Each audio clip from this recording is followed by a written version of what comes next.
안녕하세요. 강수진입니다. 1979년 소니에서 출시한 최초의 워크맨이 등장하기 전까지 걸어다니면서 음악을 듣는다는 것은 상상할 수 없는 일이었습니다. 이것은 곧 이전까지 음악을 들을 수 있는 휴대용 기기가 없었다는 의미이기도 하죠. 1983년 세계 최초의 휴대폰 모토로라 다이나텍 8000이 나오기 전까지 휴대할 수 있는 전화는 존재하지 않았습니다. 워크맨 이후 본격적으로 등장한 휴대용 기기의 역사는 40년이 채 안 됐지만 기술의 발전이 이끈 디자인 혁신 덕분에 오늘날 우리는 손안의 컴퓨터라고 불리는 스마트폰을 매일 들고 다니기에 이르렀습니다. MP3, 디지털 카메라, GPS 등 다양한 휴대기기의 기능을 다 갖추고 있으니 스마트폰 하나면 충분하죠. 하지만 몸에 착용하거나 부착하여 사용하는 웨어러블 디바이스의 등장은 또 한 번의 디자인 혁신을 예고하고 있습니다. 우리 생활을 바꾸는 디자인, 이번에는 웨어러블 디바이스를 만나봅니다. 손에 들고 다니는 것도 모자라 몸에 착용하는 형태로 디자인된 웨어러블 디바이스는 생활 속에 가까이 있다 못해 몸의 일부가 된 것이나 다름없습니다.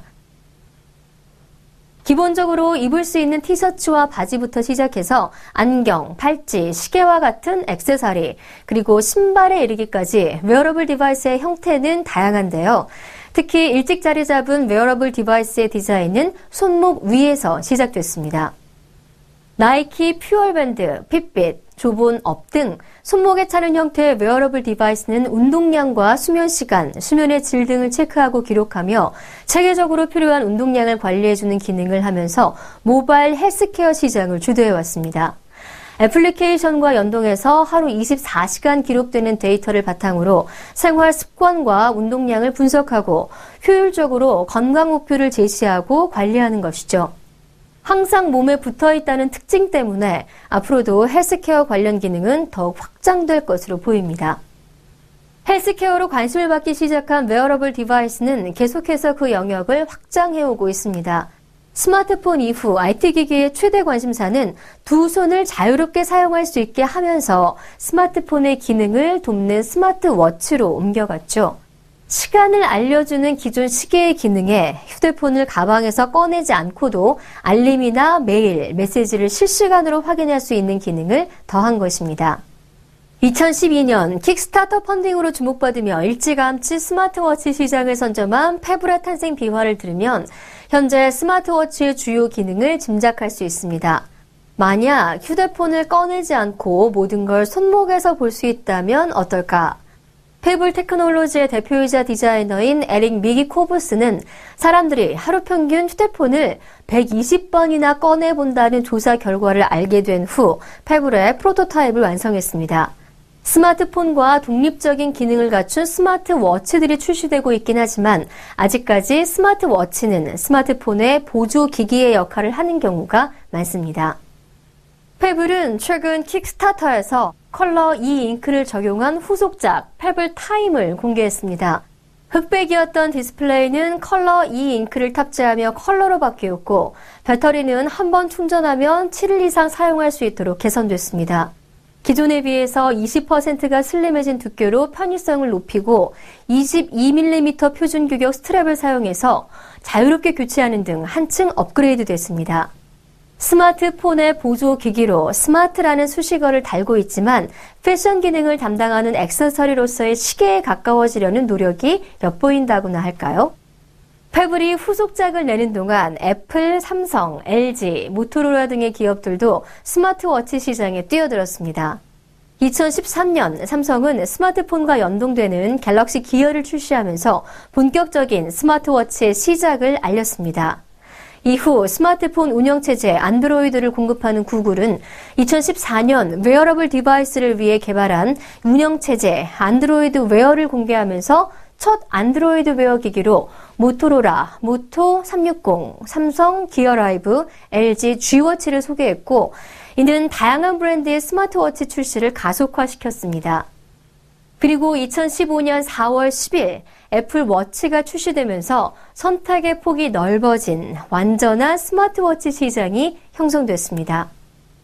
조너선 아이브의 말처럼 기술력과 패션이 결합된 디자인 테크놀로지를 보여준 애플워치는 총 3개 디자인 라인, 2개 사이즈의 6종류의 스트랩으로 총 34개의 각각 다른 버전을 만들 수 있도록 하면서 패션 아이템으로도 손색이 없는 디자인을 선보였습니다.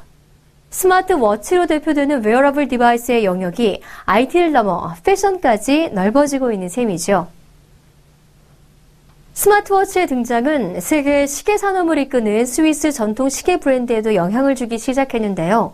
매년 스위스에서 열리는 바젤 시계 보석 박람회에서 스마트워치 섹션이 따로 마련된 것입니다. 한때 전자시계의 등장으로 위기를 겪었던 스위스 시계 산업은 포스트 스마트폰 시대를 이끌어갈 것으로 예상되는 스마트워치 시장에 발빠르게 대응하면서 디지털 시대에 걸맞은 스마트한 아날로그 시계를 선보이고 있습니다.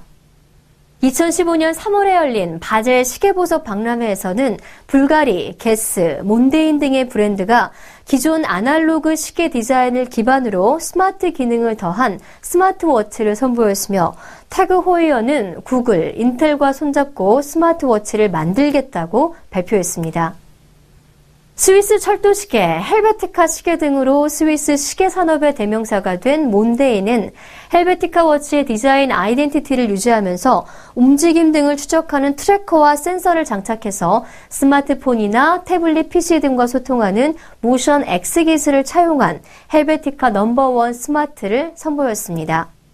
럭셔리 시계 브랜드의 대명사 몽블랑은 아날로그 시계를 바꾸는 대신 스트랩을 바꿨는데요.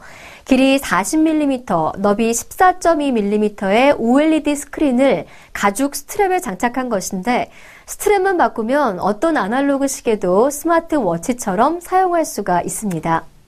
기존 시계 브랜드들은 아날로그 시계의 멋스러움을 유지하면서도 테크놀로지의 편리함을 동시에 얻을 수 있는 대안을 고민하는 중이라고 합니다.